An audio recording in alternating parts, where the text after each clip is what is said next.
இன்னைக்கான மார்க்கெட்டில் Nifty, bank Nifty, Sensex எல்லாமே டவுன் ட்ரெண்டில் கீழே வந்திருக்காங்க. ஒரு பெரிய டவுன் ட்ரெண்ட்னு சொல்ல முடியாதுங்க. நிஃப்டிலாம் பார்க்குறீங்க அப்படின்னா வெறும் 30 புள்ளி மட்டும்தான் டவுனில் கீழே வந்திருக்காங்க. ஏன்னா ஒரு கேப் அப் கொடுத்துருச்சு இல்லையா. இங்கேருந்து பார்க்குறீங்க அப்படின்னா நல்ல புள்ளி தான். மார்க்கெட் ஓப்பன் ஆச்சு இல்லையா, அங்கே ஓப்பன் ஆகிட்டு கீழே வந்திருக்கு இல்லையா, அது பார்க்குறீங்கன்னா 140 பாயிண்ட் போயிருக்கு தான். ஆனால் கேப் அப் கொடுத்துட்டாங்க அப்படிங்கிறனால ப்ளஸ் ஆயிடுச்சு. ப்ளஸ் ஆன இடத்துல இருந்து கீழே வராங்கன்னா இங்கேருந்து தான் கணக்கு வரும். நேற்று மார்க்கெட் முடிஞ்சு இல்லையா, அங்கேருந்து எவ்வளோ தூரம் கீழே போயிருக்காங்களோ அது மட்டும்தான் கணக்கு. ஸோ அந்த மாதிரி பார்க்கும்போது 30 புள்ளி மட்டும்தான் மார்க்கெட் டவுன் ட்ரெண்டில் கீழே வந்திருக்கு. அதே மாதிரி இன்னைக்கு ஸ்டாக்லாம் பாதி ஸ்டாக் மேலே போச்சு, பாதி ஸ்டாக் கீழேலாம் வந்துச்சு. நீங்கள் ஸ்டாக்கில் ஹோல்டிங் பண்ணிக்கிட்டு இருக்கீங்கன்னா கண்டிப்பாக ஹாப்பி ஆயிருப்பீங்க. நிறைய ஸ்டாக்கு மேலே வர ஆரம்பிச்சிருச்சிங்க. இன்னும் ஒரு மாதம் 2 மாதம் மேலெலாம் போச்சுன்னா 2 லட்சம் 3 லட்சம்னு சொல்லி ஒவ்வொரு ஸ்டாக்லேயும் ப்ராஃபிட் புக் பண்ண முடியும். அந்தளவுக்கு எல்லா ஸ்டாக்குமே கீழே போயிட்டு மேலே வந்துக்கிட்டு இருக்காங்க. சரிங்களா. அதே மாதிரி நிஃப்டி, பேங்க் நிஃப்டியில் ஆப்ஷன் ட்ரேடிங் பண்ணிக்கிட்டு இருக்கீங்கன்னா ஒவ்வொரு நாளுமே நீங்கள் ட்ரேட் பண்ணலாம், ப்ராஃபிட் பண்ண முடியும். ஏன்னா மார்க்கெட் மேலே போனாலும் சரி கீழே போனாலும் சரி ப்ராஃபிட் பண்ண முடியும் இல்லையா.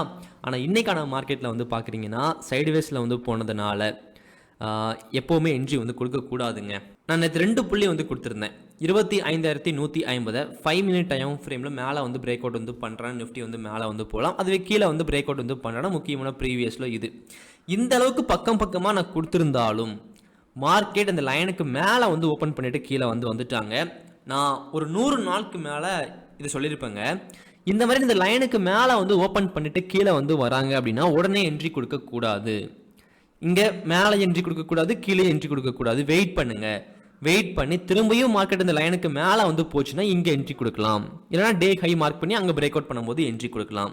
அதுக்கப்புறம் இல்லை கீழே தான் வராங்க அப்படின்னா ஒரு ப்ரீவியஸ் லோ மார்க் பண்ணி ட்ரேடு பண்ணலாம். டே லோ மார்க் பண்ணி அதை பிரேக் அவுட் பண்ணும்போது ட்ரேடு பண்ணலாம். இன்றைக்கி அப்படியுமே ட்ரேடு பண்ண முடியல. ஸ்டாக்கில் மட்டும்தான் இன்றைக்கி பெருசாக ப்ராஃபிட் பண்ண முடிஞ்சு. இன்ட்ராடே ட்ரேடிங்லையாக இருக்கட்டும், ஸ்விங் ட்ரேடிங்லையாக இருக்கட்டும், ஆப்ஷன் ட்ரேடிங்கில் பெருசாக ப்ராஃபிட் பண்ண முடியலை. நீங்கள் ப்ராஃபிட் பண்ணிங்களா, லாஸ் பண்ணிங்களா அப்படிங்கிறத சொல்லுங்கள். ஆப்ஷன் செல்லிங்கில் நிச்சயமாக ப்ராஃபிட் பண்ணியிருக்க முடியும். ஏன்னா நல்ல ஒரு சைடுவேஸில் போயிருக்காங்க. ஓகேங்களா. சரி, ஓகேங்க. இப்போ முக்கியமான ப்ரீவியஸ் கை, ப்ரீவியஸ் லோ, நாளைக்கான மார்க்கெட்டுக்கு எது, நாளைக்கு எப்படி ட்ரேடு பண்ணுறது அப்படிங்கிறத பற்றி பார்க்கலாம். நீங்கள் ட்ரேடு கிடைக்கல அப்படிங்கிறதுக்காக 100 ட்ரேடு பண்ணணும் அப்படிங்கிற அவசியம் கிடையாதுங்க. ட்ரேடு கிடைக்கல அப்படின்னா ட்ரேடு பண்ணாதீங்க. ட்ரேடு பண்ணாமல் இருக்கிறதும் ட்ரேடு பண்ணுற மாதிரி தான். அது ஒரு நல்ல ட்ரேடு தான். ஏன்னா பங்குச்சந்தையில் டெய்லி ட்ரேடு பண்ணியே ஆகணும்னு சொல்லி நினைக்கவே கூடாதுங்க. ட்ரேடு சம்டைம்ஸ் கிடைக்காது. இந்த மாதிரி கிடைக்காத நாளில் ட்ரேடு பண்ணக்கூடாது. ஓகேங்களா. ஓகே. அதே மாதிரி எனக்கு இன்னொரு சேனல் இருக்குங்க. ரைட்டர் மருது பண்ணியன் சேனலில் இப்போ தான் ஒரு வீடியோ போட்டேன். 1 hour தான் ஆகிடுக்கு. காம்பவுண்டிங் எஃபெக்ட் பற்றி கண்டிப்பாக நீங்கள் தெரிஞ்சுக்கிட்டே ஆகணுங்க. அப்படி தெரிஞ்சுக்கிட்டா மட்டும்தான் உங்களுடைய பணத்தை பெருக்க முடியும். ஏன்னா விலைவாசி ஏறிக்கிட்டு இருக்கு, எல்லாமே ஏறிக்கிட்டு இருக்கு இல்லையா. உங்களுடைய பணமும் அதிகமாகணும், இன்வெஸ்டிங் நீங்கள் பண்ணியே ஆகணும். அதை பற்றி இந்த புத்தகத்தில் நிறைய சொல்லி கொடுத்துருப்பேன். இந்த சேனலை பாருங்க. அதே மாதிரி என்னோட புக்கை பற்றி நிறைய விஷயங்கள் அப்படியே பேசுவேன் மோட்டிவேஷனலாக. அதையும் பாருங்க, நிச்சயமாக உங்களுக்கு ஹெல்ப் பண்ணுங்க.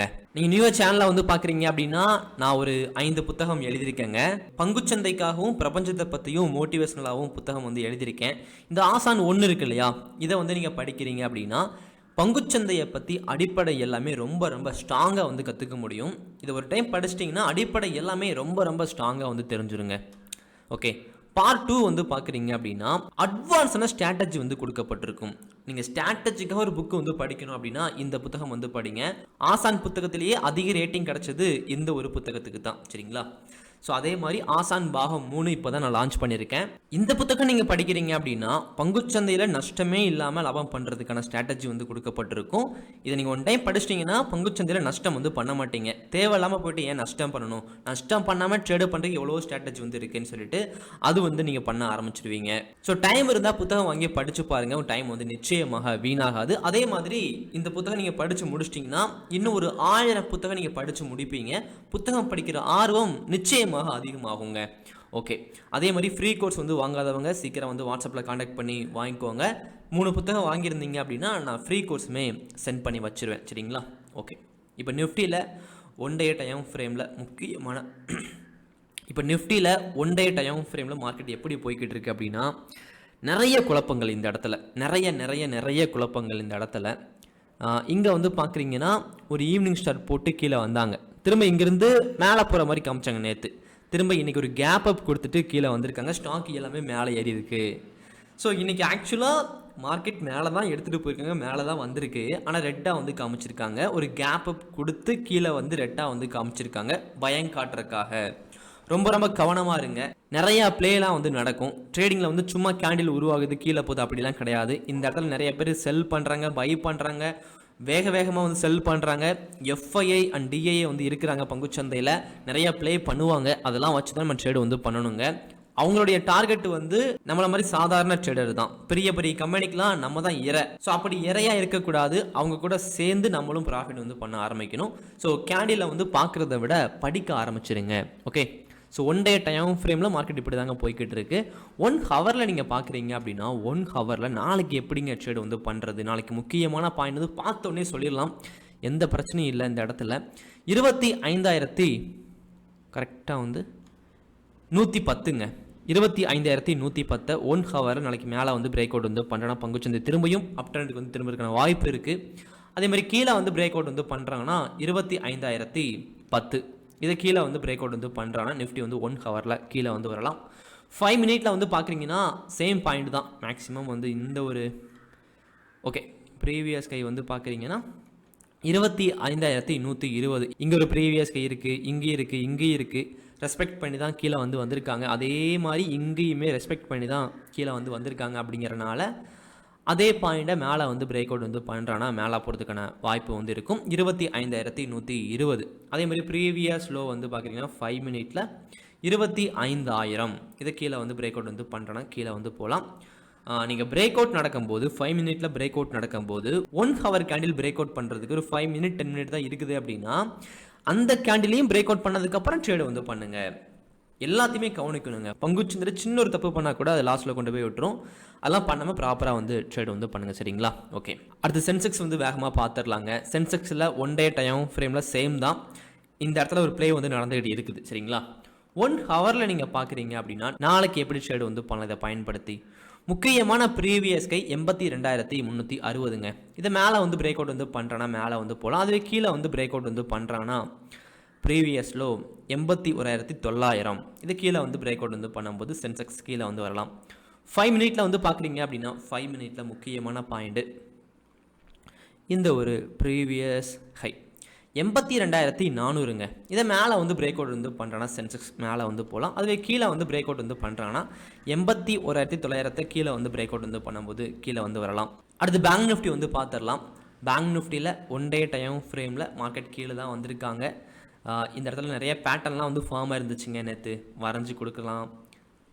கரெக்டாக இந்த இடத்துல வந்து பார்க்குறீங்கன்னா ஒரு ஃப்ளாக் பேட்டர்ன் மாதிரி வந்து ஃபார்மாக இருந்தாங்க. இப்போ அந்த இடத்துல மார்க்கெட் வந்து ஓப்பன் பண்ணிட்டு தான் கீழே வந்து வந்திருக்குது. ஒன்றும் பிரச்சனை இல்லைங்க.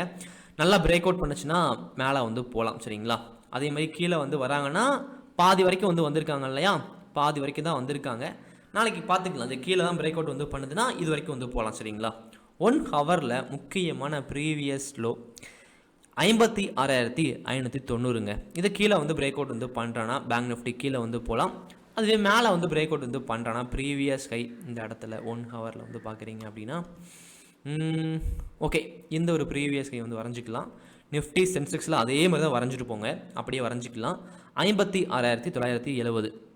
நீங்கள் லைவ் மார்க்கெட்டில் ட்ரேடு வந்து பண்ணுறதுக்கு முன்னாடி ஓனாக வந்து அனலைஸ் பண்ணிவிட்டு கேண்டில்லாம் நல்லா பிரேக் அவுட் பண்ணிடுச்சா, என்ன கேண்டில் ஃபார்ம் ஆயிருக்கு, என்ன ஸ்ட்ராட்டஜி ஃபார்ம் ஆயிருக்கு, 1 ஹவரில் அப் ட்ரெண்டில் இருக்கா டவுன் ட்ரெண்டில் இருக்குதா, எல்லாத்தையும் பார்த்துட்டு ஒரு நாளைக்கு ஒரு ட்ரேடு வந்து பண்ணுங்கள். ரூல்ஸ்லாம் ஃபாலோ பண்ணி ட்ரேடு வந்து பண்ணுங்கள். ரூல்ஸை வந்து ஃபாலோ பண்ணாமல் ட்ரேடு வந்து பண்ணாதீங்க. ரூல்ஸை நீங்கள் ஃபாலோ பண்ணல அப்படின்னா எவ்வளோ பெரிய ஸ்ட்ராட்டஜியாக இருந்தாலும் சரிங்க, அது லாஸ் தான் கொடுக்கும். ஸோ நிறையா புத்தகங்கள் வந்து படிங்க. நான் சொல்கிறது வந்து அதுதான், புத்தகங்கள் நிறையா வந்து படித்தாலே பணம் சம்பாதிக்கிறதுக்கு நிறையா வழிகள் வந்து கிடைக்க ஆரம்பிச்சிடும். அதை வச்சு நீங்கள் பணம் வந்து நிச்சயமாக சம்பாதிக்க முடியும். புத்தகம் படித்தால் மட்டும்தான் உங்களுடைய அறிவை சரியாக வந்து பயன்படுத்தவே முடியுங்க. சரி, ஓகே. 5 மினிட்ல அதே மாதிரி பேங்க் நிஃப்டியில் முக்கியமான பாயிண்ட் வந்து சேம் பாயிண்ட் தாங்க. இந்த இடத்துல முக்கியமான ப்ரீவியஸ் கை 56,970. அதேமாதிரி முக்கியமான ப்ரீவியஸ் லோ 56,590ங்க. ஸோ ரொம்ப ரொம்ப கவனமாக சேஃபாக வந்து ட்ரேட் வந்து பண்ணுங்கள். நெக்ஸ்ட் வீடியோவில் பார்க்கலாம். தேங்க்யூ.